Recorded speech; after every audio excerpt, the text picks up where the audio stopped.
रात के समय सभी के सभी सन एकेडमी के छात्र लड़ते हुए पीछे की तरफ हट रहे थे। वे चाहते नहीं थे, लेकिन वे सामने वालों का मुकाबला नहीं कर पा रहे थे और इस वजह से उन्हें पीछे हटना पड़ रहा था। वे सभी पीछे होते होते वीर के द्वारा बनाए गए निवास की तरफ बढ़ रहे थे। वीर को यकीन नहीं था कि सन एकेडमी के छात्रों को इतनी आसानी से हराया जा सकता है, लेकिन जब वह सामने देखता है तो वहां पर केवल ड्रैगन राजवंश, डाकुओं के राजवंश और हरिवर्णी राजवंश के अलावा सारी ताकतों ने आपस में हाथ मिला लिया था। डिवाइन ड्रैगन पैलेस के लोग सबसे आगे थे और उनके पीछे से कई सारे योद्धा लगे हुए थे। भले ही सन एकेडमी के योद्धा कितने भी लड़ने में अच्छे हों, लेकिन वे कभी भी 3 ताकतों से एक साथ नहीं लड़ सकते थे।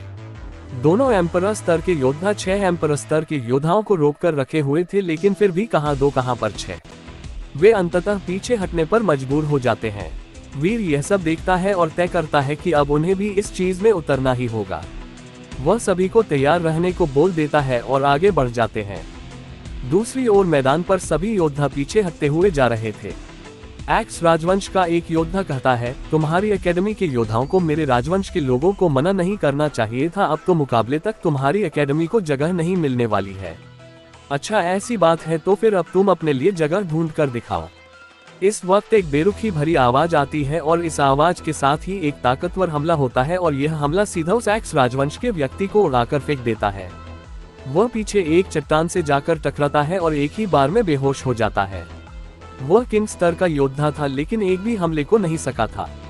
सभी का ध्यान सन एकेडमी के पीछे हट रहे लोगों के पीछे से आ रहे योद्धाओं पर पड़ती है। वे सभी वही छात्र थे जिन्होंने सुबह एक्स राजवंश के लोगों को मारा था। वीर, जो कि सबसे आगे आ रहा था, कहता है, तुम लोग सुधरोगे नहीं ना। अब तुम्हें मुकाबले तक अपने लिए आवाज की चिंता करनी चाहिए। वह इतना कहता है और हमले का इशारा कर देता है। वीर की हिम्मत को देखकर सन एकेडमी के छात्रों में भी हिम्मत भर जाती है और जल्दी ही एक मुकाबला शुरू हो जाता है। कोई भी इस मुकाबले में अपनी पूरी ताकत का इस्तेमाल नहीं करने वाला था, लेकिन फिर भी मुकाबला तो होने ही वाला है।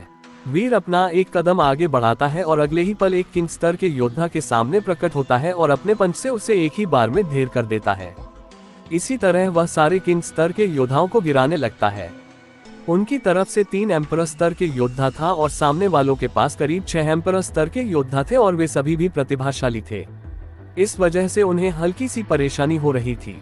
वीर कुछ ही समय में किंग स्तर के सारे योद्धाओं को ढेर कर देता है और सभी सन एकेडमी के छात्रों को फॉर्मेशन बनाने की कहता है। इसके बाद वह भी आसमान में जाता है और एम्परर स्तर के योद्धाओं के मुकाबले में कूद जाता है।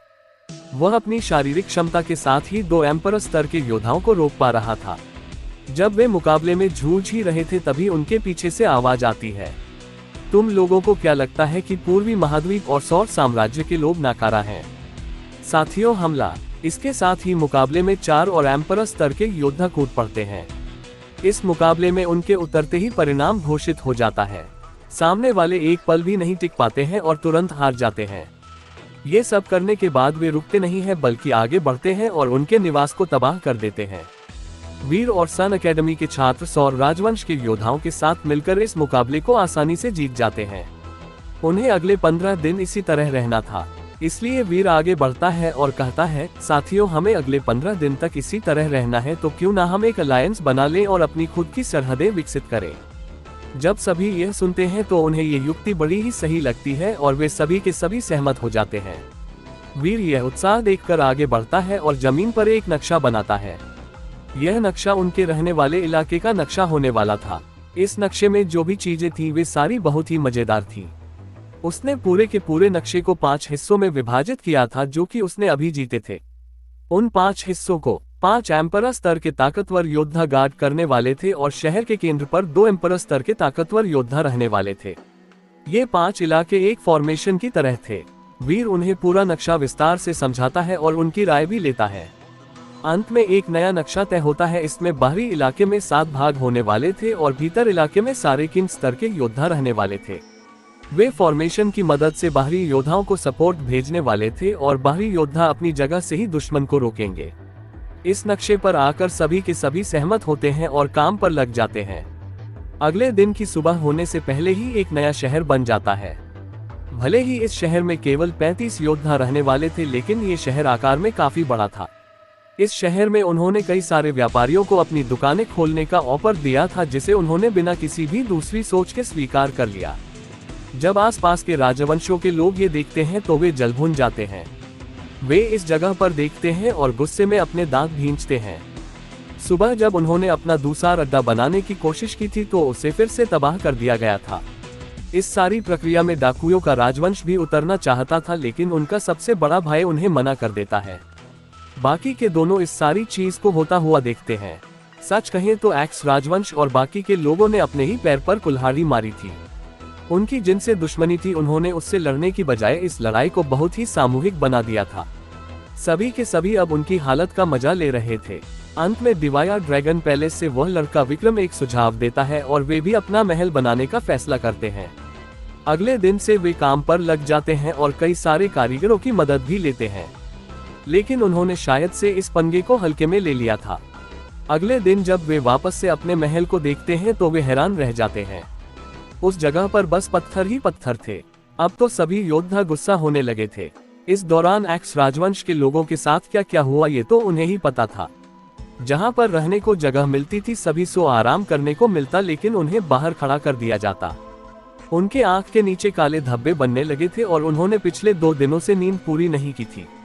वैसे तो वे नींद को सह सकते थे, लेकिन मार खाने के बाद और थकने के बाद उनके लिए नींद जरूरी थी। लेकिन उनकी हालत को देखकर ऐसा लग रहा था कि उनके साथी ही उन पर गुस्सा उतार रहे हैं।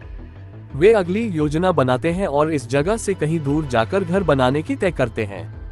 इस बार सौर राजवंश कुछ भी नहीं कर सकता था, लेकिन वे जिस जगह को चुनते हैं वे डाकुओं के राजवंश के रहने वाले इलाके में थी, जिस वजह से उन्हें वहां से भी भागना पड़ता है। ये देखकर वे सभी और भी गुस्सा हो जाते हैं और आज के दिन तो एक्स राजवंश के साथ हाथापाई पर उतर आते हैं। काफी देर तक पीटते रहने के बाद अंत में उनका मन भर जाता है और वे बस तंबू लगा लेते हैं, जिसमें भी एक्स राजवंश के लोगों का तंबू छीन लिया जाता है और वे बाहर ही सोने पर मजबूर हो जाते हैं, जहां पर उन्हें मच्छरों द्वारा सोने नहीं दिया जाता। सौर राजवंश के लोग ये देखकर बहुत ही खुश होते हैं, लेकिन इसके अगले दिन स्थिति कुछ परिवर्तित होती है। उनका महल बनकर तैयार भी हो जाता है। जब सौर राजवंश मामले को समझता है तो वह पाता है कि यह सब ग्रेट ड्रैगन राजवंश के साथ मिलने की वजह से था, लेकिन सौर राजवंश डरने वालों में से थोड़ी था। अगले दिन ही उन लोगों पर हमला होता है और कुछ ही घंटों के अंदर वह पूरा महल फिर से खंडहर में बदल जाता है। वे सभी फिर से बेघर बन जाते हैं, लेकिन इस बार ग्रेट ड्रैगन राजवंश का राजकुमार सामने आता है। वह सौर राजवंश के लोगों से कहता है, उन्हें मैंने शरण दी है तो तुम लोग पीछे हट सकते हो। जय, जो कि पहले से ही इस लड़के को पसंद नहीं करता था, जब ये सुनता है तो वह आगे जाता है और कहता है, तुम हो कौन वे जो कि यहाँ पर आकर अपने राजा होने की अथॉरिटी दिखा रहे हो? अगर तुम्हें अपने आराम की चिंता है तो फिर चुपचाप वापस चले जाओ। जय की धमकी को सुनकर वह राजकुमार भी गुस्सा हो जाता है। वह गुस्से में उन सभी की तरफ देखता है और फिर जय की तरफ देखते हुए कहता है, ऐसी बात तो अगर तुम में हिम्मत है तो फिर मेरे सामने आओ और मुझसे मुकाबला करो। अगर तुमने मुझे आधा कदम भी पीछे हटा दिया तो मैं इस मुकाबले को हारा हुआ मान लूंगा। जय जब इस ऑफर को सुनता है तो उसके चेहरे पर एक मुस्कान आ जाती है। वैशाली उसे रोकने की कोशिश करती है, लेकिन जय के चेहरे की मुस्कान को देखकर वह नहीं रोकती है। जय अपना एक कदम आगे रखता है और फिर सीधा आसमान में प्रकट होता है। वह सामने खड़े योद्धा की तरफ देखता है और कहता है, क्या आप पक्के पर यही करना चाहते हैं राजकुमार?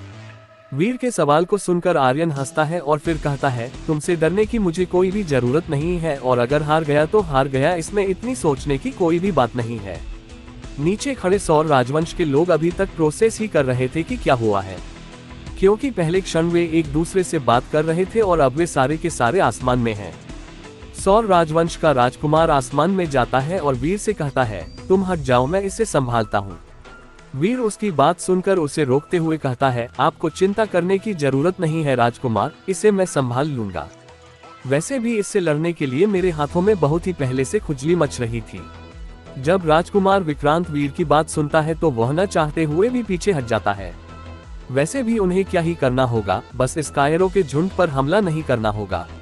वीर अपना हाथ आगे करता है और कहता है, मैं भी बस एक ही हमले का इस्तेमाल करने वाला हूँ राजकुमार, अगर आप पीछे नहीं हटे तो ये मेरी हार होगी। नीचे विक्रम भी यह सब देखता है और वीर की तरफ देखकर उसकी आंखों में कुछ संकोच भरे भाव थे। वह उन कुछ योद्धाओं में से एक था जो कि इन दिनों में अपने आप को बचा पाए थे और सामने वालों का सही से सामना कर पाए थे। लेकिन ज्यादा जनसंख्या के सामने वे क्या ही करते। उनकी हालत पिछले कुछ दिनों से बहुत ही खराब थी, और वही था जो कि आर्यन का ध्यान इस तरफ खींचकर लाया था और उसे अपने लिए लड़ने के लिए तैयार किया था। वह आसमान में देखता है। वीर की बात सुनकर आर्यन भी नाराज हो जाता है। वह कहता है, ठीक है, एक हमला तुम्हारा और एक हमला मेरा, देखते हैं कि कौन अंत में सही सलामत वापस अपने दल के पास जाता है। वीर उसकी बात पर ध्यान नहीं देता है। वह अपनी महायोद्धा काया का इस्तेमाल करता है और इसके साथ ही अपनी रक्तधारा को भी एक्टिवेट कर देता है। ये पहली बार था जो कि वह किसी हमले में अपनी रक्तधारा का इस्तेमाल कर रहा था। वह अपनी पूरी ताकत से एक पंच बनाता है और बिजली से भी तेज गति से आर्यन के सामने प्रकट होता है। आर्यन की नजरों से भी एक पल को वह गायब हो जाता है। वीर का मुक्का हवा में लहराता है तो आसपास कंपन महसूस होता है। आर्यन भी उस हमले को अपनी तरफ आता हुआ महसूस कर खतरे की गहराई को भांप लेता है और तुरंत अपनी प्रोटेक्टिव शील्ड को एक्टिवेट कर लेता है। लेकिन जैसे ही वह मुक्का उस शील्ड से टकराता है, उस शील्ड में कंपन शुरू होता है और एक दबाव पड़ता है जो कि उस शील्ड को पिचका देता है। इसी के साथ एक जोरदार बल उस जगह पर लगता है और वह शील्ड हवा में फिंकते हुए एक चट्टान से जाकर टकरा जाती है। जब सभी योद्धा चाहे इस दल के हो या फिर उस दल के ये दृश्य देखते हैं तो वे हैरान रह जाते हैं। केवल एक पंच से एक किंग स्तर के पीक चरण के योद्धा या फिर हाफ स्टेप एम्परर ने एक असली एम्परर को इतना पीछे फेंक दिया। ये सच में हैरानी की बात थी। अगर वे एम्परर स्तर पर होने के बावजूद वीर के उस पंच का सामना करते तो फिर उनकी तो हालत ही खराब हो जाती। लेकिन कुछ योद्धा थे जो कि यह नहीं सोच रहे थे। वे ये सोच रहे थे कि वीर को उस कमजोरी और अपने बल को संतुलित करने का समय कहां से मिला और उसने क्या पहले से ही भांप लिया था कि यह योद्धा अपनी शील्ड को एक्टिवेट करेगा। सच में वीर ने एक ट्रिक का इस्तेमाल किया था। वीर ने अपनी आंखों का इस्तेमाल कर ऊर्जा की परत का पहले ही पता लगा लिया था, जिस वजह से वह अपने हमले को सही से संतुलित कर पाया था। कुछ देर बाद आर्यन बाहर निकलता है और अपने कपड़ों को झाड़ लेता है। वह वीर की तरफ देखता है और हैरानी भरी आंखों से कहता है, सच में बच्चे, तुमने मुझे प्रभावित कर दिया, लेकिन अब मेरी बारी है। वीर को पता था कि आर्यन भले ही शर्त को हार गया है लेकिन वह नहीं मानेगा। लेकिन उसके मन में किसी भी प्रकार का कोई भी डर नहीं था।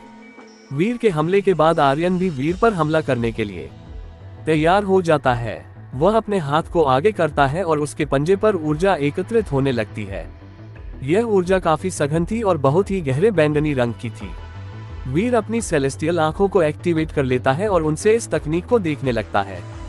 यह तकनीक विध्वंसक ऊर्जा की मदद से संचालित होती थी। वह अपनी मार्शल सॉल को एक्टिवेट कर लेता है और फिर हमले से बचने के लिए तैयार हो जाता है। आर्यन अपनी तकनीक में कुछ परिवर्तन करता है जो कि वीर की नजर से छुपे हुए नहीं थे। वह अपने पंच को हवा में लहराता है और एक बड़ा सा पंजा आसमान से सीधा वीर के सर की ओर बढ़ने लगता है। वीर इस पंजे को देखकर बिल्कुल भी नहीं घबराता है।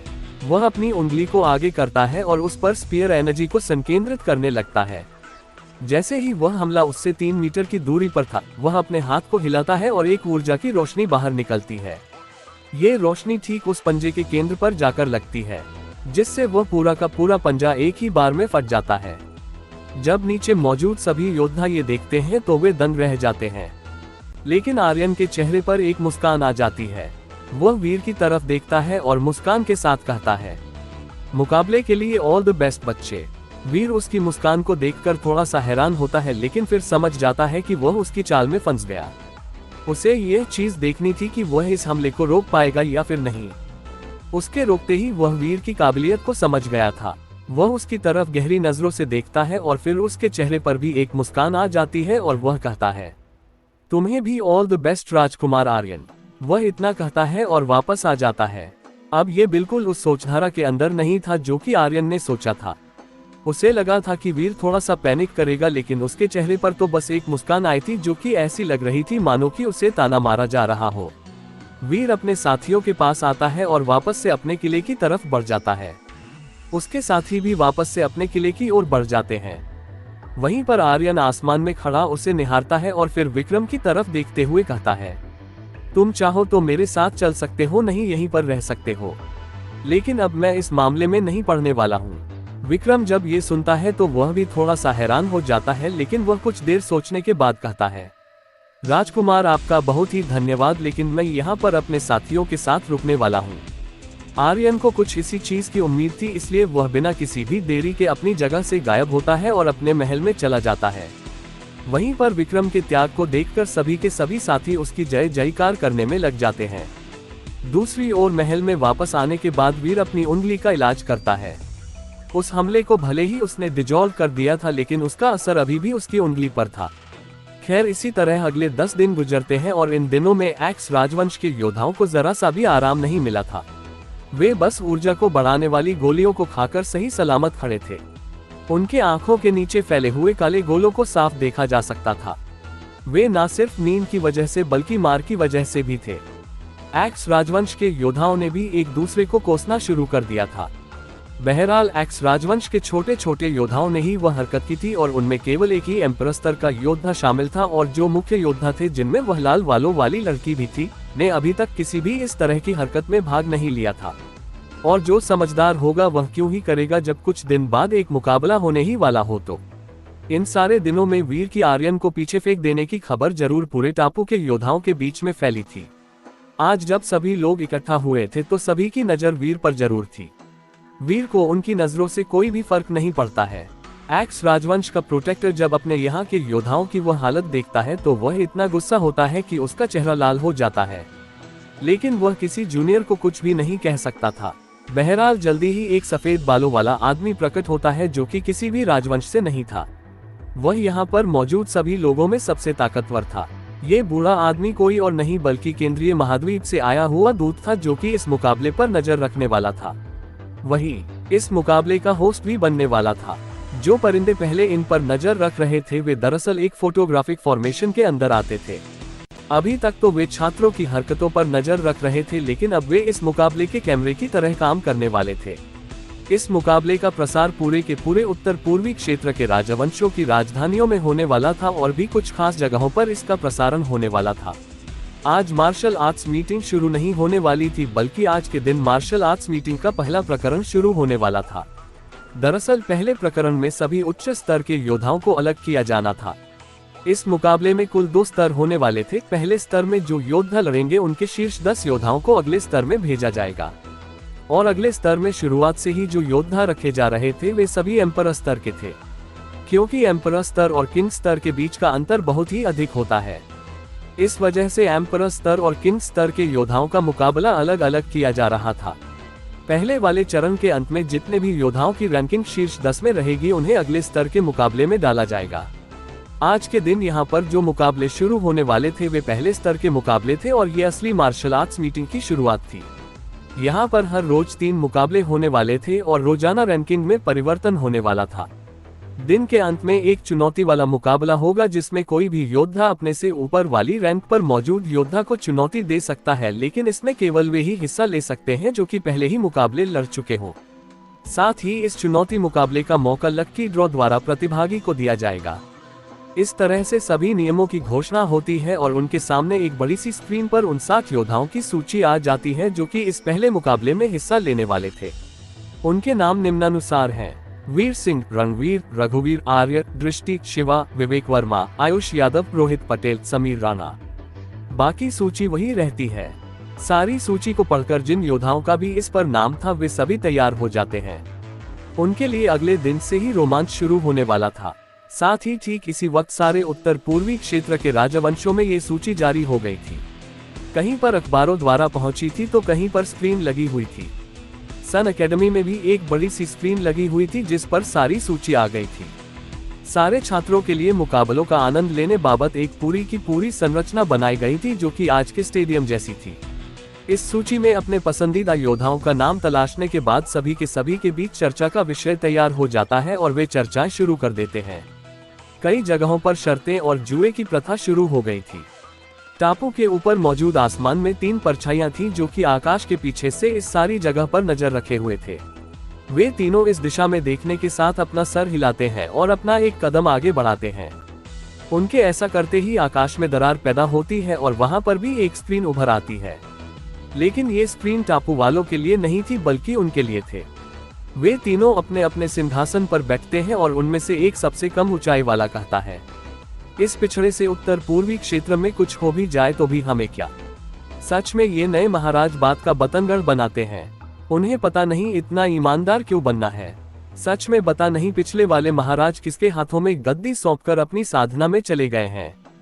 खैर हमें इस जगह की सुरक्षा करनी है और तब तक इन मुकाबलों का ही आनंद ले लेते हैं। वे आपस में चर्चा करते हुए कहते हैं। सबसे छोटे कद वाला योद्धा अपने पास से एक शराब की पोटली निकालता है और सभी के लिए कर देता है। इसके बाद वे तीनों शराब का आनंद लेते हैं और फिर नीचे की तरफ देखने लगते हैं।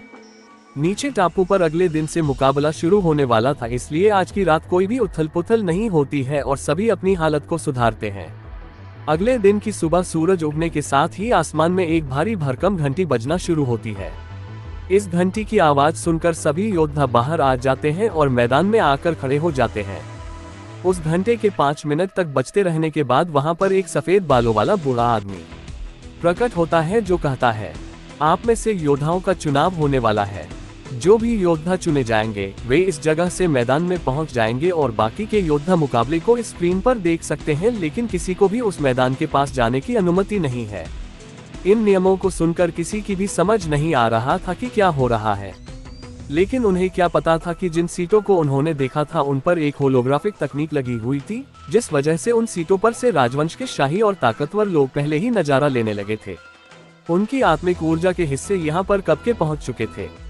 इसके पीछे 2 मकसद थे। पहला कि अगर किसी भी तरह की आपातिक स्थिति आती है तो ये सारी आत्मीय ऊर्जाएं मिलकर उस स्थिति को रोक सके ताकि उनके पहुंचने से पहले कोई भी अनहोनी न हो, और दूसरी बात वे ठीक से मुकाबलों का आनंद भी ले सके, क्योंकि उनकी आत्मीय काया का होना उनके होने के जैसा ही था।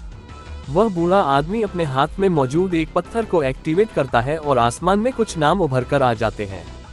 आज के 3 मुकाबले वीर वीएस रोहित पटेल, दूसरा मुकाबला होगा रघुवीर वीएस नयन भट्ट, तीसरा मुकाबला रणवीर वीएस लव तनेजा। इनमें से पहला मुकाबला देखकर वीर के चेहरे पर फीकी सी मुस्कान आ जाती है। वह इस मार्शल आर्ट्स मीटिंग की शुरुआत करने वाला सितारा बनने वाला था। वह अपने प्रतिद्वंदी का नाम पढ़ता है और उसका नाम पढ़कर उसके चेहरे की मुस्कान और भी चौड़ी हो जाती है। वह मुस्कान इसलिए और भी चौड़ी हो जाती है क्योंकि जिस योद्धा का नाम उसने अभी पढ़ा था वह किंग स्तर के पीक चरण का योद्धा था और वह हाफ स्टेप एम्परर के जितना ताकतवर था। लेकिन इसी घमंड की वजह से उसने पिछले 15 दिनों से वीर के हाथों से मार खाए है। जब वह योद्धा अपने सामने वाले का नाम पढ़ता है तो वह भी कांप जाता है। उसे पहले से ही डर लग रहा था और अब ये नाम आया।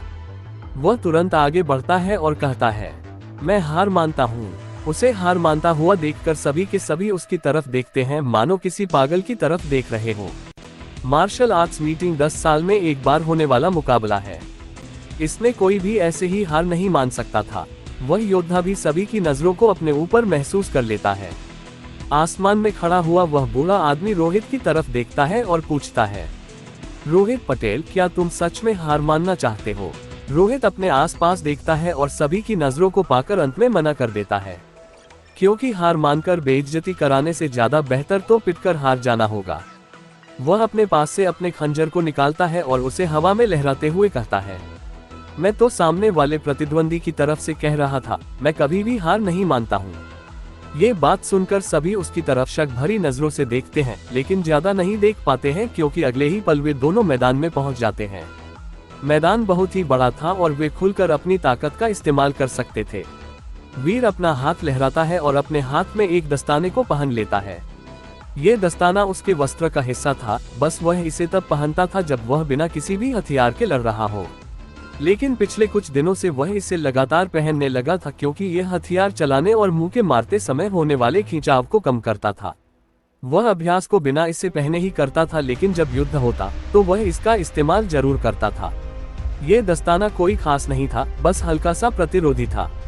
इसका बस एक ही फायदा था कि हाथ को यह आरामदायक भावना महसूस कराता था। रोहित वीर की हलचल को महसूस कर तुरंत सतर्क हो जाता है और कहता है, बड़े भाई थोड़ा आराम से। वह इतना कहता है और सीधा अपनी जगह से गायब होता है। वीर के चेहरे पर एक मुस्कान आती है और वह अपने दाहिने हाथ से बाईं ओर एक पंच घुमा देता है। यह पंच किसी चीज से टकराता है और एक परछाई पीछे उड़ती हुई जाती है। वीर और रोहित लड़ने के लिए मैदान में पहुंच गए थे। मैदान में वीर अपने दस्ताने को पहन लेता है और रोहित भी अपने चाकू को तैयार कर वीर पर हमला कर देता है। रोहित की गति बहुत ही ज्यादा थी, इतनी ज्यादा कि एक ही झटके में वह वीर के पास पहुंचता है। लेकिन ये गति भी वीर के लिए धीमी साबित हुई और वह एक ही हमले से रोहित को ढेर कर देता है। रोहित जो एक बार दीवार से टकराता है वह फिर से होश में नहीं आता है।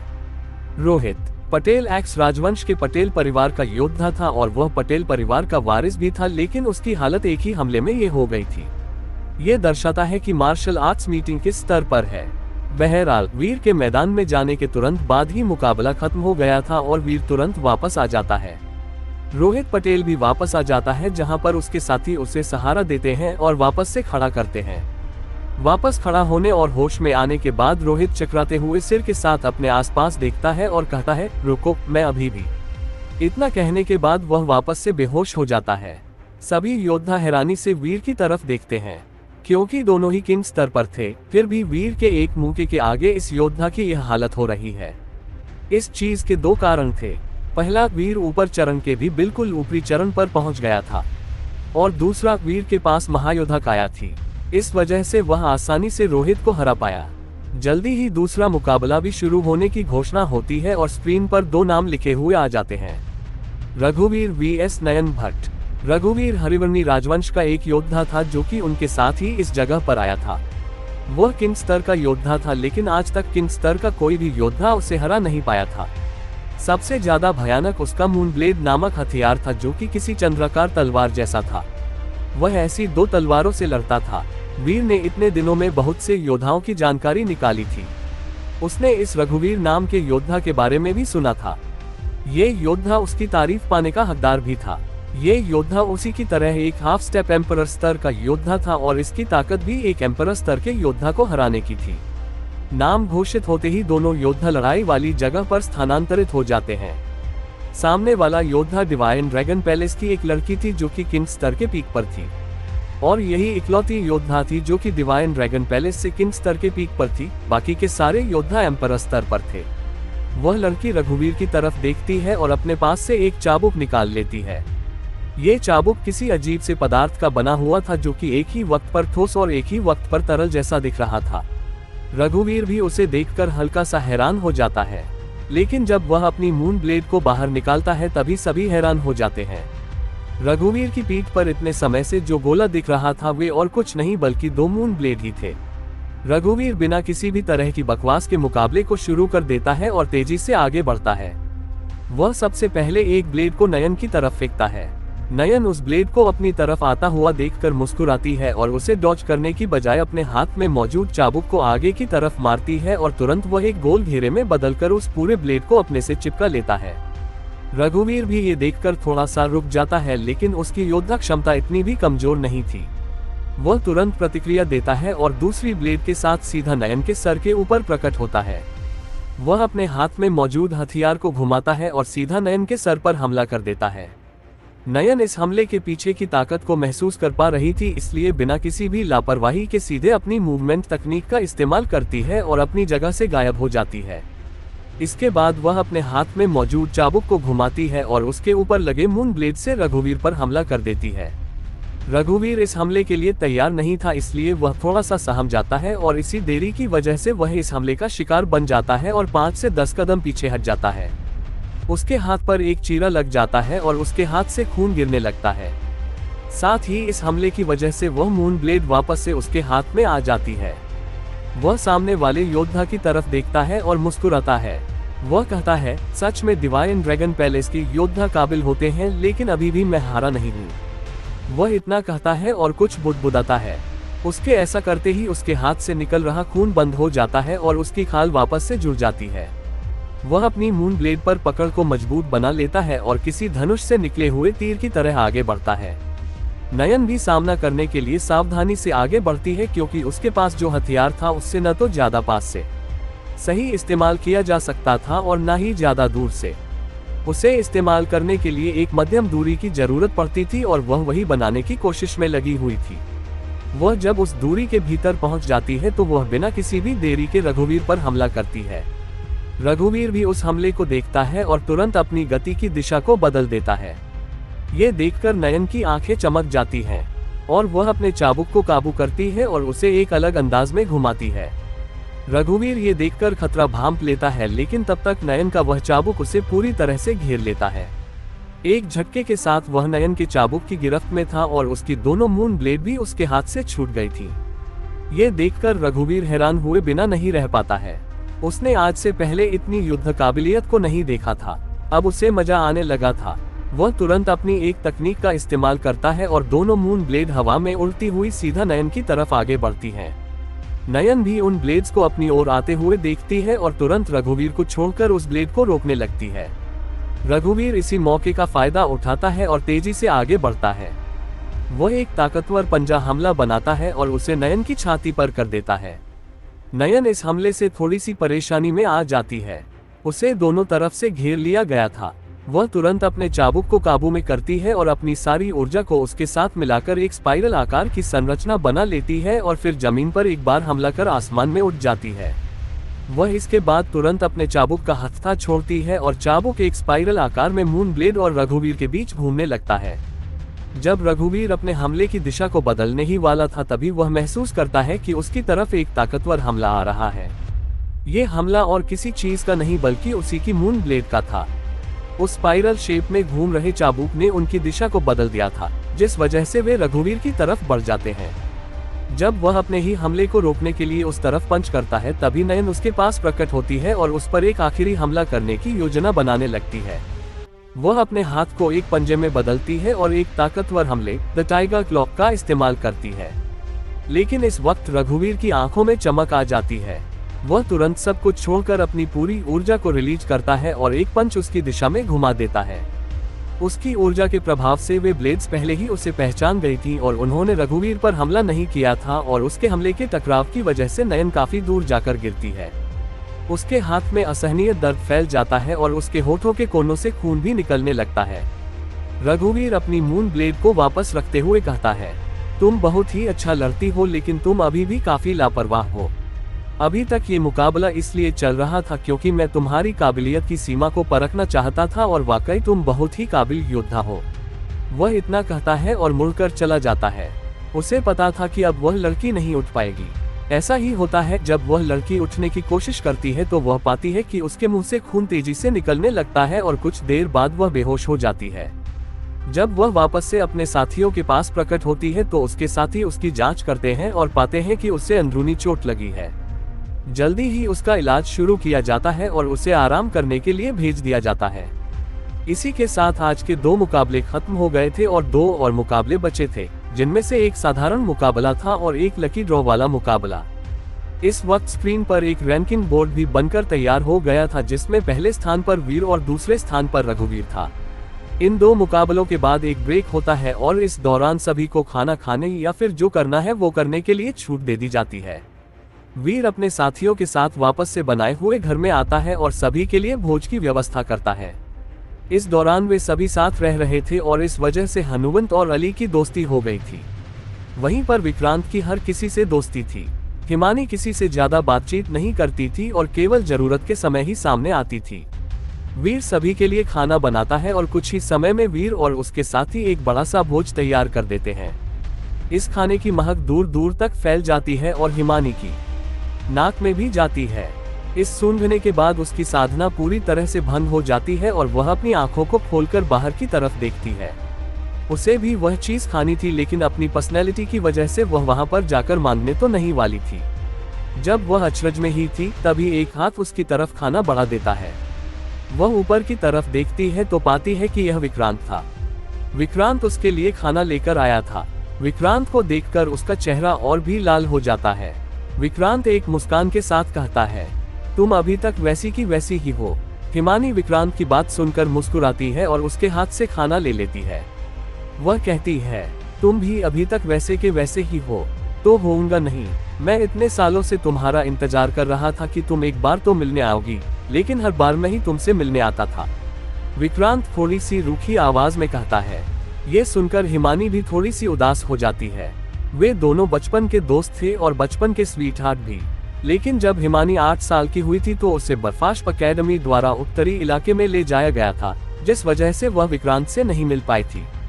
इसके बाद वह वहां के साम्राज्य की महारानी की उम्मीदवार भी बन गई।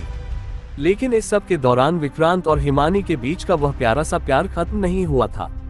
हिमानी माफी मांगते हुए कहती है, मैं माफी चाहती हूँ, लेकिन इन पूरे सालों तक मुझे एकेडमी में रखा गया था और बाहरी दुनिया से किसी भी तरह का संपर्क बनाने को मना किया गया था। अब मुझे वे लोग केंद्रीय महाद्वीप पर भेजने वाले हैं। जब विक्रांत ये सुनता है तो वह हल्का सा हैरान हो जाता है और फिर उसके चेहरे पर फीकी सी मुस्कान आ जाती है। वह भले ही प्रतिभाशाली था और अच्छा योद्धा था, लेकिन वह राजवंश की जिम्मेदारियों की वजह से शायद ही केंद्रीय महाद्वीप तक पहुंच पाएगा।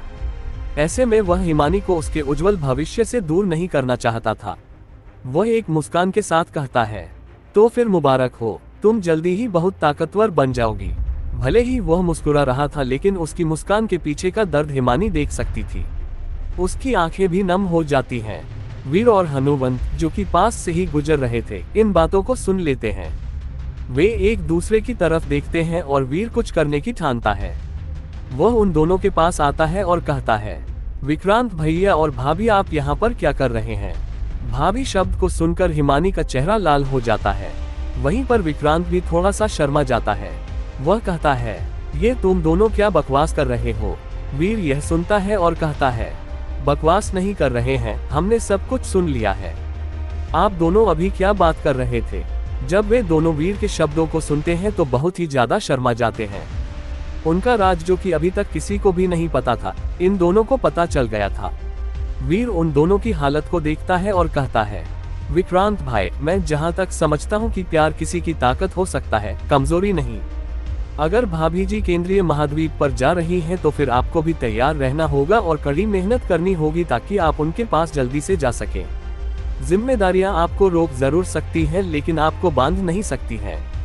और प्यार आपको उस स्तर को हासिल करने की ताकत देता है जिस स्तर पर आप आज तक नहीं पहुंचे हैं। वीर और हनुवंत इतना कहने के बाद वहां से चले जाते हैं और बाकी समझदार को इशारा काफी होता है।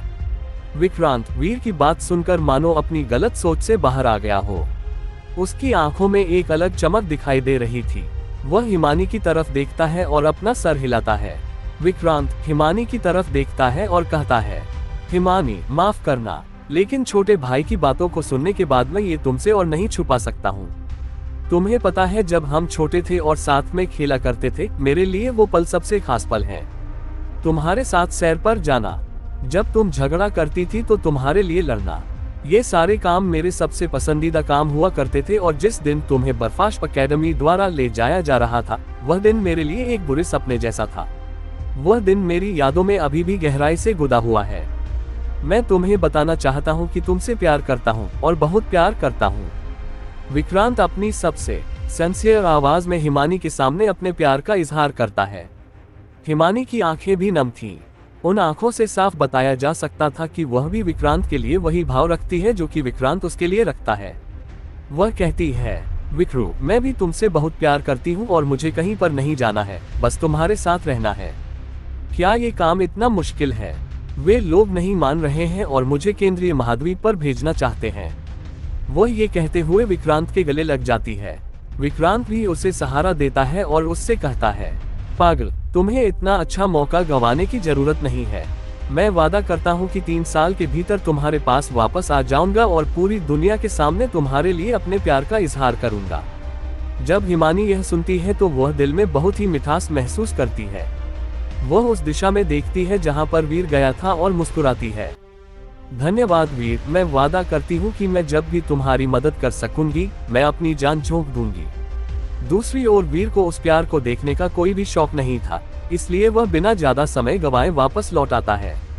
वह वापस से आग के सामने आता है और अपने साथियों के साथ वार्तालाप में लग जाता है। कुछ देर बाद विक्रांत और हिमानी भी वापस आ जाते हैं। हिमानी को आता हुआ देखकर सभी के सभी हैरान थे, क्योंकि यह लड़की शुरू से ही बाहर नहीं आई है और लोगों के साथ घुली मिली नहीं है। वीर के मन में इस बार कुछ आता है और वह मुस्कुराते हुए कहता है, विक्रांत भाई और हिमानी भाभी, क्या आप लोगों के बीच का सारा मामला सुलझ गया? हिमानी का चेहरा ये सुनते ही टमाटर की तरह लाल हो जाता है और वह अपना सर नीचे कर लेती है।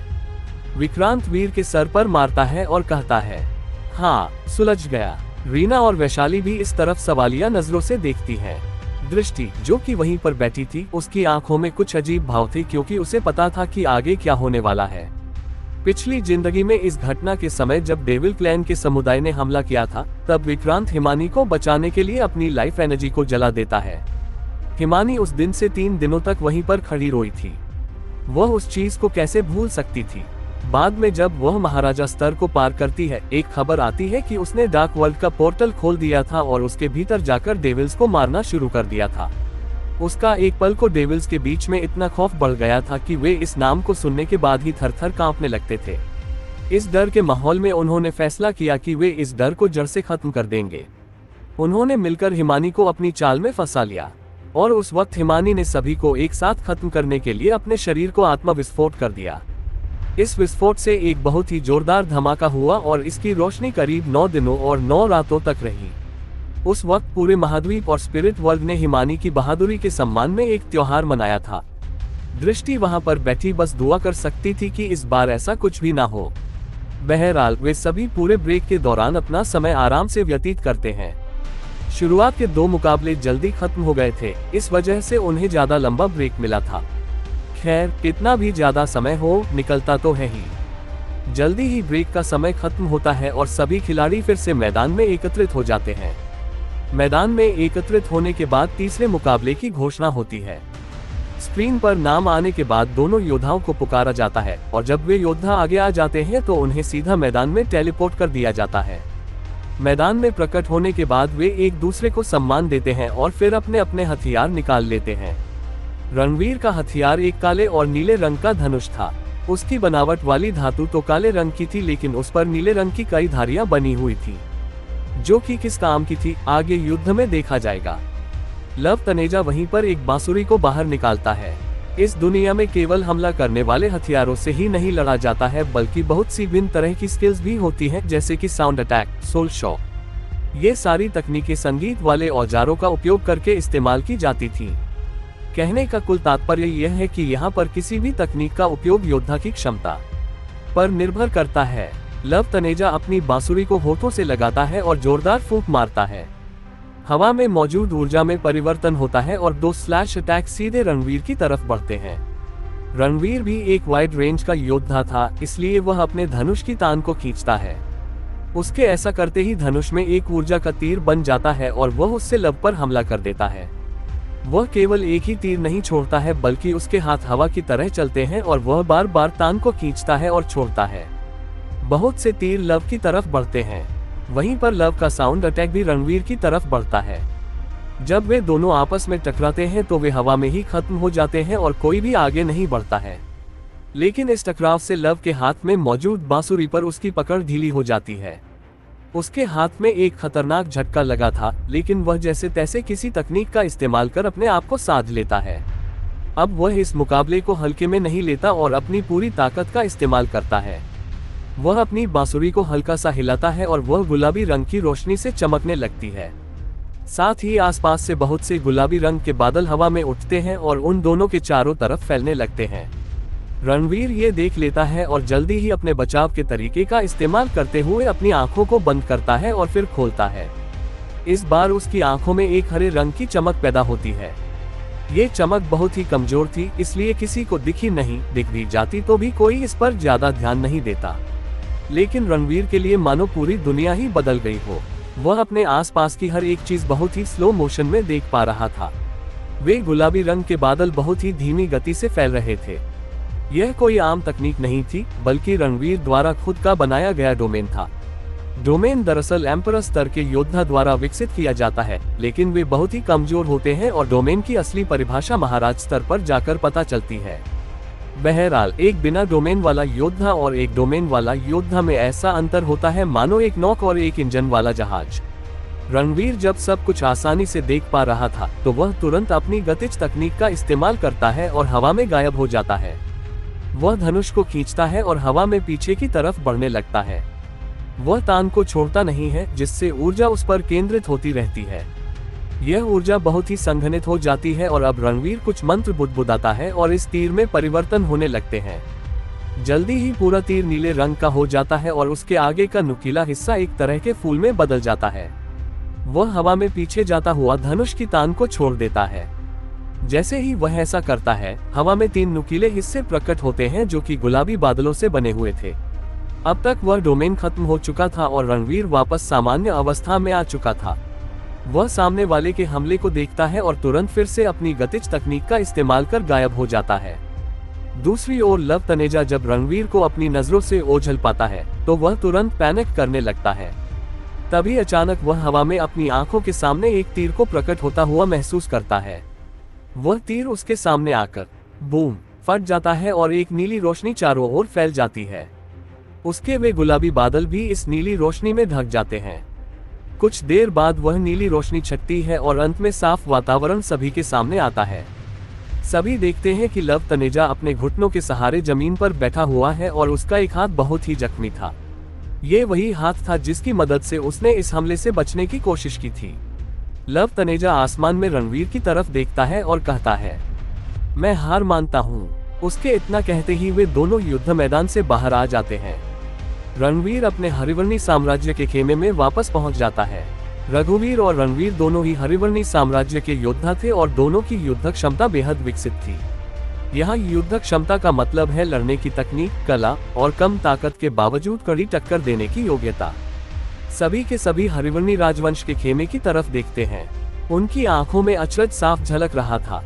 ज्यादा ताकतवर कल्टीवेशन को देखकर तो सभी हैरान होते ही हैं, लेकिन उससे भी ज्यादा हैरान होते हैं ज्यादा विकसित युद्ध कलाओं को देखकर, क्योंकि यह योद्धा का खुद का लड़ने का तरीका होता है और इसे किसी भी किताब द्वारा नहीं सिखाया जा सकता है।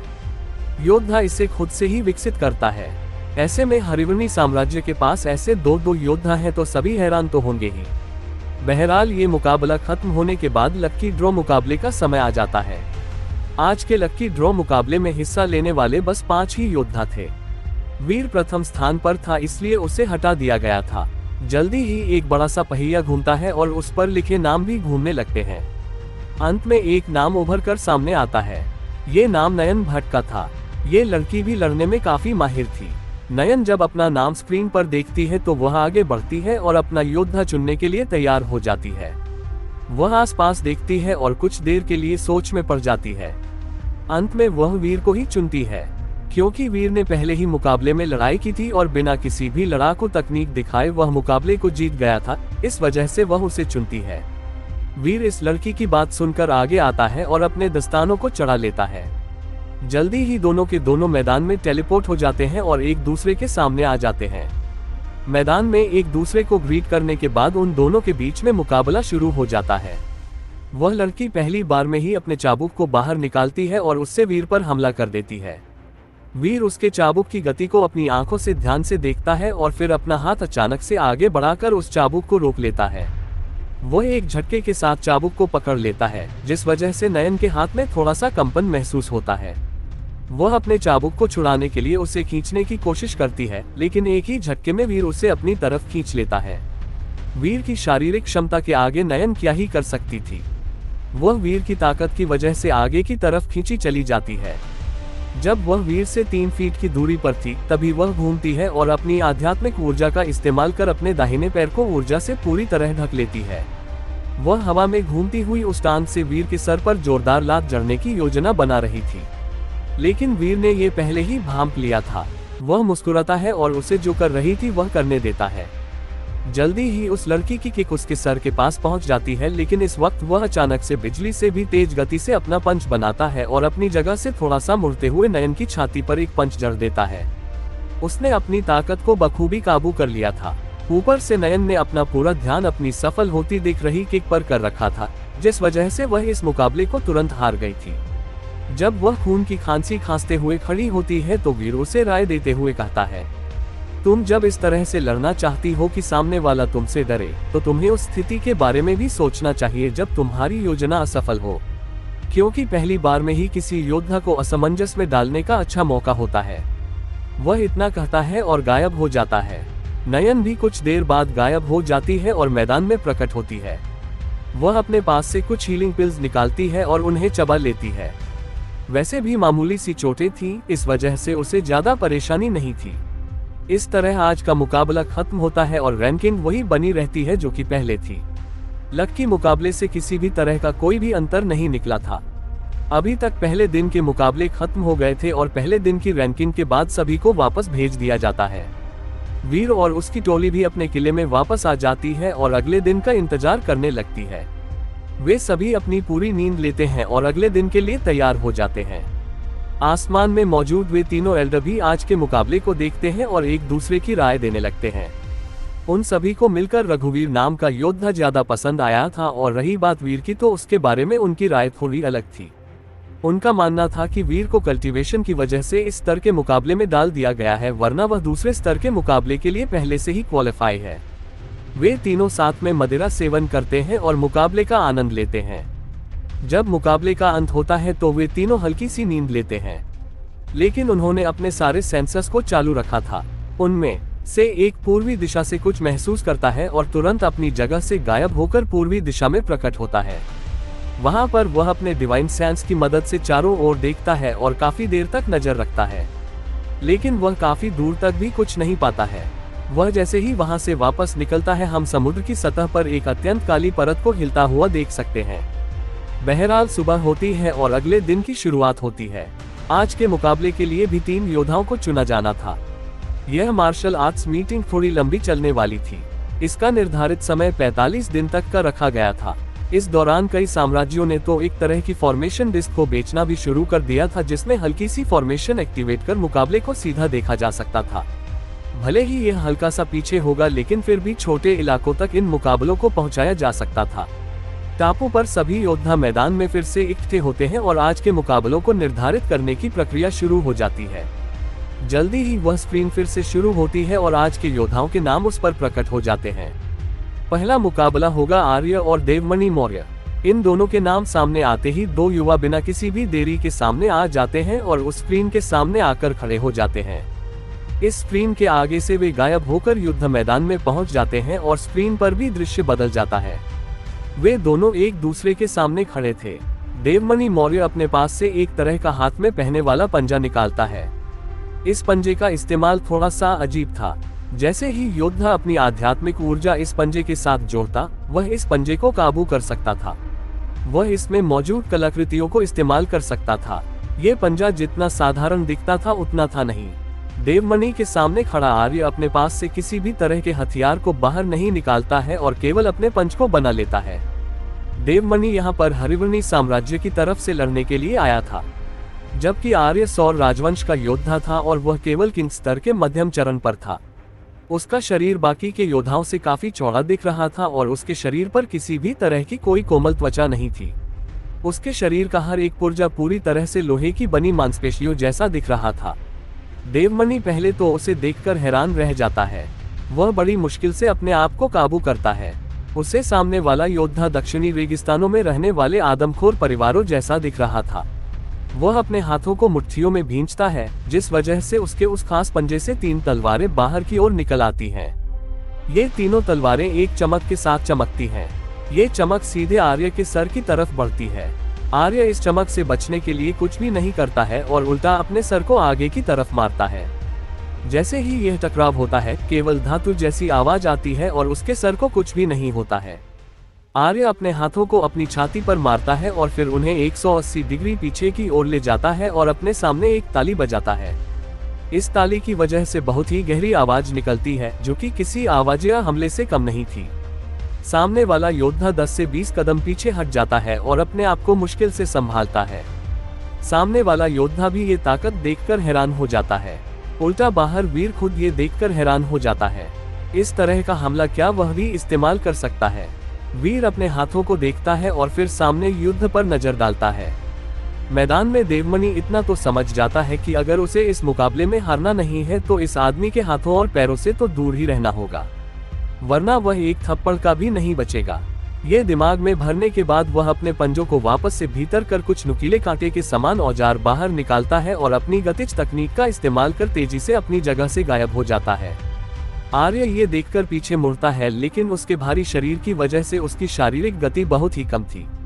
वह जब तक पीछे मुड़ता, देवमणि का हमला उसके शरीर से भी टकरा चुका था, लेकिन केवल एक धातु के टकराव की आवाज आती है। देवमणि देखता है कि आर्य के शरीर पर एक सुनहरे रंग की चमक थी, जो कि उसके पूरे शरीर को घेरे हुए थी। इस चमक को देखकर वह समझ जाता है कि क्या माजरा है। वह तुरंत पीछे हटता है, अपने हाथ में मौजूद उन हथियारों को देखता है। वह पाता है कि वे नुकीली कीलें आगे से थोड़ी सी भीतर की ओर हो गई हैं। वह सामने वाले व्यक्ति की तरफ हैरानी भरी नजरों से देखता है। उसके मन में चल रहा था कि सामने वाला योद्धा किस स्तर की बॉडी कल्टीवेशन तकनीक का इस्तेमाल करता है, या फिर उसने धातु ऊर्जा को किस हद तक कल्टीवेट कर लिया है कि वह इतनी आसानी से उसके हथियार के वार से बच पा रहा है। वह अपने उस पंजे को निकालकर अलग फेंकता है और अपने पास से दूसरा पंजा बाहर निकालता है। ये पंजा सुनहरे रंग की रोशनी से चमक रहा था और इस पंजे की धातु भी काफी अलग थी। इस पंजे को हाथ में लगाते हुए देवमणि कहता है, ये पंजा मेरा सबसे खास हथियार है और इसकी धातु को भी डिवाइन आयरन के एलिमेंट के मिश्रण से बनाया गया है और इससे किसी भी चीज को मक्खन की तरह भेदा जा सकता है। वह इतना कहता है और अपनी जगह से गायब होकर फिर से आर्य के पास ही प्रकट होता है। वह अपना हाथ घुमाता है और आर्य के पेट पर हमला कर देता है। हमला आर्य के पेट को छूता है, लेकिन बस एक हल्की सी खरोंच पैदा कर फिसल जाता है। देवमणि ये देखकर फिर से हैरान हो जाता है। वह फिर अपने हाथ को हिलाता है, क्योंकि अभी पिछले हमले से जो कंपन पैदा हुआ था उसने उसके हाथ तक को हिला दिया था। वह सामने वाले योद्धा की तरफ हैरान नजरों से देखता है और कहता है, तुम्हारी चमड़ी है या फिर लोहा, क्या चीज है? वह हैरानी से अपने सामने वाले योद्धा को ऊपर से नीचे तक देख रहा था और फिर अंत में आखिरी बार हमला करने के लिए आगे बढ़ जाता है। अगर इस बार भी हमला सफल नहीं हुआ तो वह सच में हार मानने वाला था, लेकिन इस बार वह जो हमला कर रहा था वह उसमें अपनी पूरी ताकत का इस्तेमाल करता है। वह अपनी पूरी ऊर्जा को इस एक हमले में लगा देता है। उसके शरीर का पूरा बल एक जगह पर केंद्रित हो जाता है और वह अपने इस हमले का निशाना आर्य के कमर के हिस्से को बनाता है।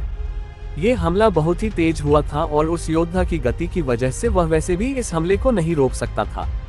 इस वजह से वह बहुत ही साफ तरीके से इस हमले से टकराता है। इस टकराव की वजह से एक धमाका होता है और अंत में आर्य 15 से 20 कदम पीछे हट जाता है। उसके कमर के हिस्से पर से खून का फव्वारा फूटता है और उसके चेहरे पर पीड़ा को साफ पढ़ा जा सकता था। देवमणि भी ज्यादा सही हालत में नहीं था। उसने इस हमले में अपनी पूरी ताकत को झोंक दिया था, जिस वजह से वह बहुत ही थक गया था। वह हौंफने लगता है और कभी भी जमीन पर गिर सकता था, लेकिन उसकी किस्मत अच्छी थी। एक चीख के बाद जमीन पर गिर जाता है। जल्दी ही कुछ योद्धा प्रकट होते हैं और उसे उठाकर उसका इलाज करने के लिए ले जाते हैं। देवमणि के पास लड़ने के लिए जरा सी भी ताकत नहीं थी। वह जब टेलीपोर्ट होता है तो वह तुरंत जमीन पर गिर जाता है। वह मन ही मन यही कह रहा होगा, कितनी मोटी चमड़ी है। अंत में वह बेहोश हो जाता है और जल्दी ही चिकित्सकों द्वारा ले जाया जाता है। उसकी हालत को देखकर सभी की हंसी छूट जाती है। वे सभी सबसे ज्यादा हैरान उस आर्य नामक योद्धा की मोटी चमड़ी पर थे। आखिर इतनी मजबूत चमड़ी को कल्टीवेट किया कैसे जा सकता है? वीर भी हैरान था। वह अपनी एम्परर आइज की मदद से जब आर्य को देखता है तो वह पाता है कि उसका पूरा कंकाल ही अलग संरचना से बना हुआ है। उसकी संरचना सामान्य मनुष्य के समान नहीं है, बल्कि बहुत ही भिन्न है। वीर इस बात से हैरान था, लेकिन वह इस पर ध्यान नहीं देता है, क्योंकि यहाँ पर भांति भांति के लोग आने वाले थे और उनमें से कई इसी तरह की हैरानी पैदा करने वाले थे। इस वजह से वह इस पर ज्यादा ध्यान नहीं गंवा सकता था। वह अगले 2 मुकाबलों को देखता है और उसमें उसे कुछ खास मजा नहीं आता है। जल्दी ही आज के दिन के मुकाबले भी खत्म हो जाते हैं। इसी बीच में होती है एक और घोषणा। इस घोषणा में कहा जाता है कि हर एक हफ्ते में योद्धाओं को एक सामूहिक मुकाबला लड़ना होगा। ये मुकाबला उनकी रैंकिंग को तो निर्धारित नहीं करेगा, लेकिन इसके अलग से इनाम जरूर मिलेंगे। ये केवल दर्शकों और योद्धाओं को उबने से बचाने के लिए किया गया था। आसमान में बैठे वे तीनों एल्डर योद्धा भी उब रहे थे। वे वैसे तो इस पूरे के पूरे उत्तर पूर्वी क्षेत्र पर नजर रखने के लिए आए थे, लेकिन उन्होंने अपने विश्वास पात्रों को पहले ही काम पर लगा दिया था। चूंकि सबसे ज्यादा शक इसी क्षेत्र पर था, इसलिए वे तीनों यहाँ आकर जम गए थे। जब तक उन्हें अपने लोगों से खबर नहीं मिलती, तब तक वे यहीं पर बने रहने वाले थे। नीचे 2 दिनों के मुकाबले खत्म हो जाते हैं और तीसरे दिन के मुकाबले शुरू होते हैं। आज के मुकाबले में वीर का ध्यान एक लड़की की ओर खींचता है। वह वही लड़की थी जो उस वक्त एक्स राजवंश के लोगों के साथ आई थी। वीर ने जब उसे शुरुआत में देखा था तो उसे उस पर कुछ शक हुआ था, लेकिन अब जब वह उसे मुकाबले में देखता है तो वह उसके आसपास लाल धुएं की एक परत को देख सकता था। वह इस परत के आर पार नहीं देख पा रहा था। ये जानकर वह हैरान हो जाता है। ऊपर से उसे वह लाल धुआं बहुत ही जाना पहचाना लग रहा था। वह बस उसे पहचान नहीं पा रहा था। दूसरी ओर जब दृष्टि उस लड़की को देखती है तो वह भी चकित हो जाती है। उसे ये लड़की जानी पहचानी लग रही थी, लेकिन वह ठीक से याद नहीं कर पा रही थी। वह अपने दिमाग पर जोर देती है और तभी उसे याद आता है। ये लड़की डेविल और इंसानी प्रजाति के प्रजनन से बनी हुई थी। ये पूरे स्पिरिट वर्ल्ड में बहुत ही मशहूर थी अपनी दोनों प्रजातियों की मिश्रित रक्तधारा की वजह से। इस लड़की में इंसानों जैसी काया और डेविल्स जैसी ताकत थी। ये लड़की अभी के अनुसार केवल 16 साल की थी और वह पहले ही किंग स्तर पर थी। इस लड़की को कोई भी दल अपने साथ शामिल नहीं करना चाहता था। अंत में उसे एक साथी मिला और वह दुनिया से कहीं गायब हो गई थी। उसके बारे में किसी को कुछ भी नहीं पता था। फिर जब एक महायुद्ध हुआ तब इस लड़की को देखा गया था और उस वक्त यह इंसानों की तरफ से लड़ी थी और एक हीरो का दर्जा हासिल किया था। बहरहाल ये सब भविष्य की बातें हैं। अभी के लिए वह लड़की और उसके सामने मौजूद एक लड़का आपस में लड़ने में लगे हुए थे। उस लड़की का नाम समायरा था और वह एक्स साम्राज्य की एक फैमिली से थी। ये फैमिली पहले ही डेविल्स द्वारा काबू में ली जा चुकी थी। समायरा डेविल और इंसानी रक्त की मिली हुई प्रजाति थी। वह अपने प्रतिद्वंदी को कुछ ही पलों में हरा देती है। वीर इस दौरान समायरा की भावनात्मक अस्थिरता को महसूस करता है। समायरा भले ही एक अच्छी योद्धा थी, लेकिन वह अपने भावों को नियंत्रित नहीं कर पा रही थी। वह योद्धा को हराने के बाद भी हमला करना नहीं छोड़ती है। एक्स राजवंश के लोग ये देखकर माथा पकड़ लेते हैं। वे उसके साथ ही रहते थे तो उन्हें इसके बारे में पहले से पता था। वे सभी समायरा को भूखी शेरनी के नाम से पुकारते थे। समायरा जब भी मैदान में उतरती वह पागल सी हो जाती थी। यह आज का आखिरी मुकाबला था और इस मुकाबले में समायरा जीत जाती है। जब लक्की ड्रॉ मुकाबले का नंबर आता है तो जो नाम सामने आता है वह था वीर। वीर को इस बार मौका दिया जा रहा था। वीर अपना नाम देखकर आगे आता है और अपने प्रतिद्वंदी को चुनने के लिए अपनी नजरें चारों ओर घुमाता है। अंत में उसकी नजर एक पर पड़ती है। इसी वक्त समंदर के बीचों बीच एक टापू के साथ बहुत ही अजीब घटना हो रही थी। वह अचानक से पूरी तरह काला पड़ने लगता है और बहुत सी ललकारें और चीखें सुनाई देने लगती हैं। जल्दी ही वह पूरा टापू काला पड़ जाता है और उसके ऊपर काली ऊर्जा का बादल बनने लगता है। इस टापू के बीचों बीच से एक बहुत ही छोटी सी परछाई ऊपर की ओर उठती है और फिर वापस नीचे की ओर देखती है। वीर को जब चुनाव का मौका मिलता है तो उन योद्धाओं की ओर देखने लगता है जिनमें से उसे चुनना था। वह सभी की तरफ देखता है और अंत में उसकी नजर समायरा पर आकर ठहर जाती है। समायरा वीर की नजरों को देखकर थोड़ी सी हैरान हो जाती है, लेकिन वह घबराई नहीं थी। उसके अंदर एक ऐसी चीज थी जो कि उसे बहुत ही निडर बनाती थी, लेकिन वह क्या थी यह उससे भी नहीं पता था। लेकिन इस वक्त जब वह वीर की नजरों को अपनी ऊपर पाती है, वह अंदर से हिल जाती है, मानो उसके अंदर मौजूद उस चीज को एक बहुत ही भयंकर झटका लगा हो। यह महसूस कर समायरा की जिज्ञासा और भी बढ़ जाती है। उसने पहली बार डर जैसे भाव को महसूस किया था, और अगर वह सच बताए तो उसे मजा भी आया था। उसे इस तरह की भावना को और भी महसूस करना था। वह वीर की चुनौती को सुनकर तुरंत आगे आती है और स्क्रीन के आगे आकर खड़ी हो जाती है। जल्दी ही वे दोनों मैदान में आकर खड़े हो जाते हैं। मैदान में वीर और समायरा एक दूसरे की तरफ देखते हैं। वीर एक मुस्कान के साथ कहता है, मिस समायरा, क्या मैं आपके बारे में जान सकता हूँ? समायरा को इस सवाल की उम्मीद नहीं थी। वह थोड़ी सी जिज्ञासु भरी नजरों से वीर की तरफ देखती है और पूछती है, मेरा नाम समायरा है और मैं रेबलेट परिवार की एक सदस्य हूँ, लेकिन मेरे परिवार में कुछ इंसानियत के दुश्मन पाए गए थे जिस वजह से उस शाखा को खत्म कर दिया गया। यही मेरा सामान्य परिचय है।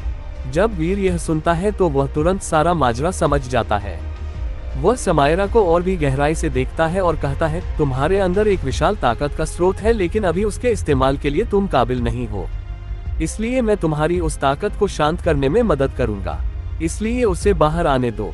जब समायरा ये सुनती है तो वह और भी हैरान हो जाती। यहाँ पर किसी को भी नहीं पता था कि जब वह लड़ती है और जरा सी भी अपनी भावना पर काबू करने में चूकती है तो उसे किसी चीज द्वारा काबू कर लिया जाता है।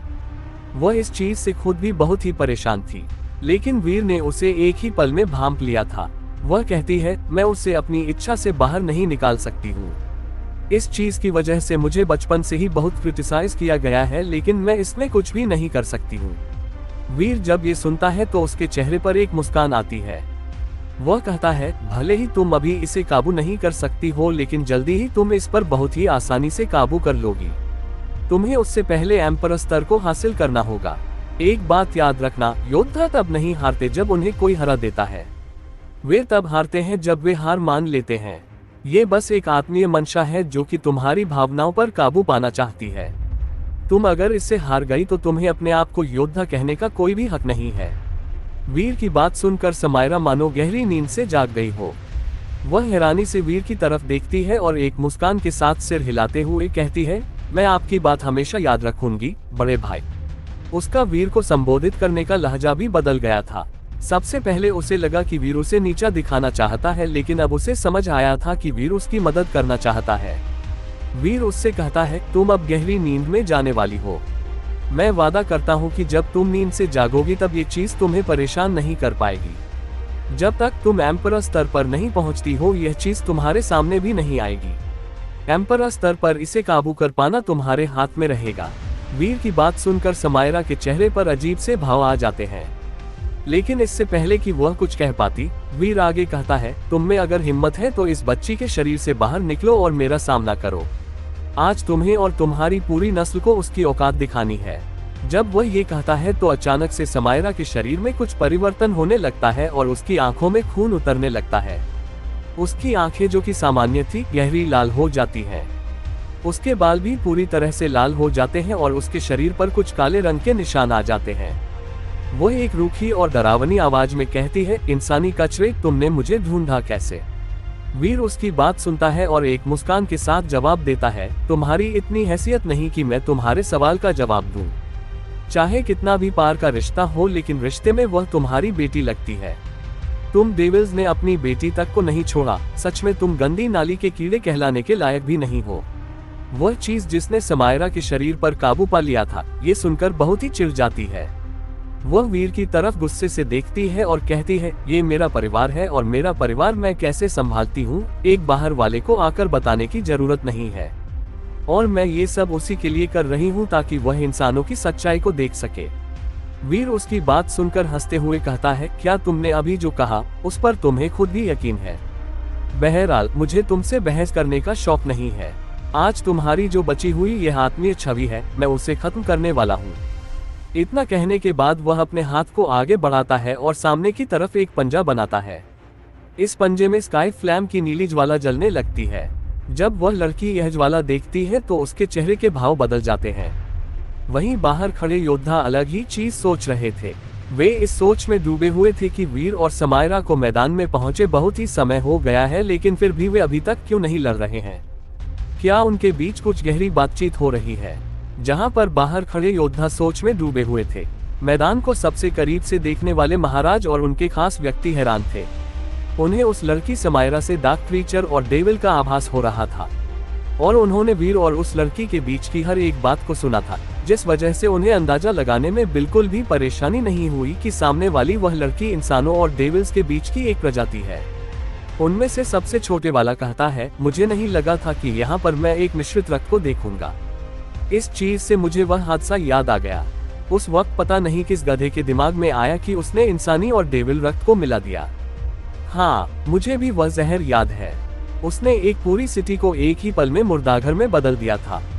अगर वह आज मुझे मिल जाए तो मैं उसे उसी जहर की मदद से मार दूंगा। लेकिन एक सेकंड, अगर इंसानी और डेविल्स के रक्त से मिलकर वह जहर बना था तो फिर इस लड़की के शरीर से उस आभा को क्यों नहीं महसूस किया जा सकता है?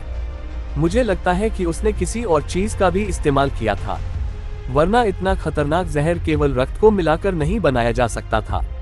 हाँ, एक ताकतवर रक्तधारा तो बनाई जा सकती थी, लेकिन इतना ताकतवर जहर मुझे नहीं लगता। वे देव महावंश से थे और उन्हें बहुत ही बड़े क्षेत्र की जानकारी रहती थी। उन्होंने पहले भी इस तरह की घटनाओं के बारे में सुन रखा था, लेकिन केवल वही घटना उनके जहन में थी। लेकिन आज जब वे अपने सामने का दृश्य देखते हैं तो वे फिर से सोचने पर मजबूर हो जाते हैं। कुछ देर बाद उनमें से एक कहता है, मुझे लगता है कि हमें इस बारे में एक और बार छानबीन शुरू करनी होगी। मैं अभी वापस से शैडो आर्मी को संदेश भेज रहा हूँ। बाकी के दोनों भी हाँ में अपना सिर हिला देते हैं। महावंश ने इस पूरे महाद्वीप और स्पिरिट वर्ल्ड की ताकतों पर राज किया हुआ था, और जितनी बड़ी ताकत होती है उतनी ही बड़ी जिम्मेदारी होती है। हालांकि पिछले कुछ वर्षों में असुरा महावंश भी आगे आ रहा है। वह अभी इतना ताकतवर नहीं है, लेकिन उसकी महावंशीय ज्वाला तेजी से फैलती जा रही है। अच्छी बात यह है कि इस महावंश की वजह से राक्षसी प्रवृत्ति लगभग खत्म हो गई है और असुरा ने राक्षस समुदाय को भी इंसानों की तरह शांति से रहना सिखा दिया है, जिससे वे इंसानों की तरह ही रहना सीख गए हैं। खैर, डेविल्स के मामले में दोनों ही महावंशों ने एक संयुक्त खोजी दल बनाया था जिसे शैडो डेमन आर्मी कहा जाता है। ये पूरी दुनिया की जगहों पर नजर रखने वाली एक शाखा है। ये शाखा दोनों ही महावंशों के प्रति उत्तरदायी थी। मैदान में वीर उस महिला के हर एक हमले से आसानी से बच रहा था। ऐसा लग रहा था कि कोई योद्धा किसी बच्चे के साथ खेल रहा है। समायरा के शरीर पर काबू कर रही उस आत्मीय छवि को ये देखकर गुस्सा आता है और वह गुस्से में चिल्लाते हुए कहती है, तुम इंसानी कीड़े, भाग क्या रहे हो? हिम्मत है तो मेरा सामना करो। जब वीर यह सुनता है तो वह एक मुस्कान के साथ कहता है, क्या यही है तुम्हारी ममता? अगर मैं लड़ना शुरू करूंगा तो तुम्हें तो कुछ भी नहीं होगा, क्योंकि तुम एक आत्मीय छाया हो, लेकिन तुम्हारी बच्ची को सच में चोट पहुंचेगी। सच में मैंने सही सोचा था, डेविल सच में इस दुनिया की एक गंदगी है। जब वह छाया वीर को अपने समुदाय की बुराई करती हुई पाती है तो वह इतना गुस्सा हो जाती है कि वह अपनी सारी ऊर्जा को एक साथ रिलीज कर देती है। वीर को इसी मौके का इंतजार था। वह एक ही झटके में अपनी सारी आत्मीय ऊर्जा को इकट्ठा करता है और एक तीर बनाकर हमला कर देता है। ये हमला एक ही बार में उस आत्मीय छाया को भेद देता है और वह गायब हो जाती है। जल्दी ही समायरा स्तब्ध पड़ जाती है और बेहोश हो जाती है। उसकी आंखें सामान्य हो गई थीं। जब महाराज और बाकी के योद्धा ये देखते हैं तो वे वीर की योद्धा क्षमता को देखकर हैरान रह जाते हैं। सच में इतनी सी उम्र में वीर के पास बहुत ही काबिल युद्ध क्षमता थी। वे सभी अपनी अपनी तरफ से वीर की तारीफ करते हैं और होस्ट वीर और समायरा को बाहर भेज देता है। बाहर आने के बाद वीर समायरा को होश में लाने की कोशिश करता है, लेकिन वह गहरी नींद में थी, इसलिए वह उसे वैशाली के हवाले कर देता है। वैशाली उसको कुछ हीलिंग पिल्स देती है और उसे अपनी आत्मीय ऊर्जा से वापस से ऊर्जावान बनाने लगती है। इसी बीच आज के मुकाबले खत्म हो जाते हैं और सभी के सभी अपनी अपनी जगहों पर वापस लौट जाते हैं। लेकिन जब वीर मुड़ रहा था तभी उसके कदम अचानक से रुकते हैं और उसे ऐसा आभास होता है मानो कोई चीज उसे पुकार रही हो। तो क्या थी वह चीज जो कि उसे पुकार रही थी? जानने के लिए अभी सुनिए सुपर गॉड लेवल योद्धा।